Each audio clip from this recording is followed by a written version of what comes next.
बिहार में तमाम चुनावी आंकड़े बताते हैं कि भले ही नीतीश की लोकप्रियता घटी है, जेडीयू की ताकत घटी है, लेकिन अभी भी उनके पास इतनी सियासी ताकतें हैं जो आरजेडी और बीजेपी के बीच में एक्स फैक्टर का काम करती हैं। राज्य में आरजेडी और बीजेपी की लगभग समान ताकत है। ऐसे में जिस तरफ नीतीश जाते हैं उस गठबंधन को बढ़त मिल जाती है।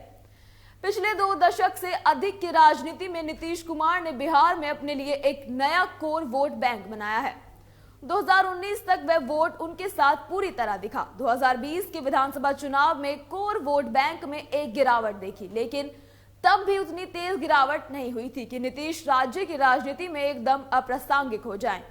सूत्रों के अनुसार नीतीश कुमार के साथ दोबारा गठबंधन के कारण बीजेपी ने बिहार में जमीन से आए सर्वे का ही हवाला दिया, जिसमें नीतीश के साथ वोटर का एक हिस्सा खड़ा है। 2005 से अब तक महिलाएं और महादलित नीतीश के साइलेंट कोर सपोर्टर रहे हैं। नीतीश जब 2005 में सत्ता में आए तो उन्हें पता था कि जातीय समीकरण में उलझी राज्य की राजनीति में उनकी जाति का आधार बड़ा नहीं है। इसलिए उन्होंने अपना विस्तार महिलाओं और महादलित अति पिछड़ों के बीच किया।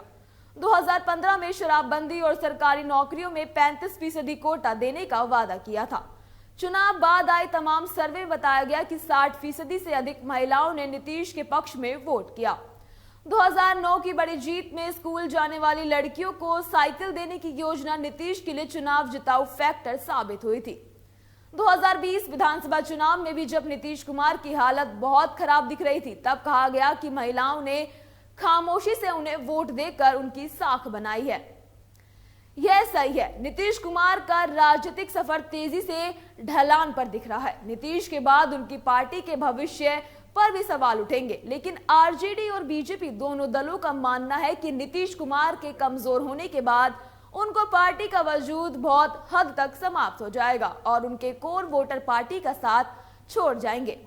तब ये वोटर जिस नए ठिकाने की ओर जाएंगे, उस दल की स्थिति बेहद मजबूत हो जाएगी और राज्य में उनका बड़ा दबदबा हो जाएगा। इसी कारण नीतीश कुमार को अपने साथ रखकर कहीं ना कहीं उनके वोटर को धीरे धीरे अपने साथ जोड़ने की मंशा है। इसीलिए आरजेडी हो या बीजेपी, दोनों हमेशा जरूरत पड़ने पर उनका साथ पकड़ने को तैयार रहते हैं।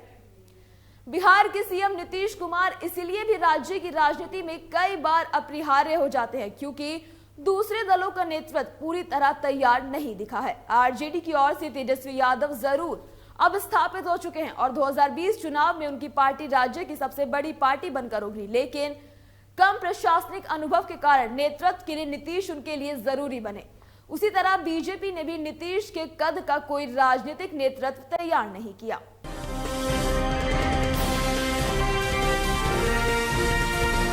केलांचल टाइम्स, हर खबर पर हमारी नजर।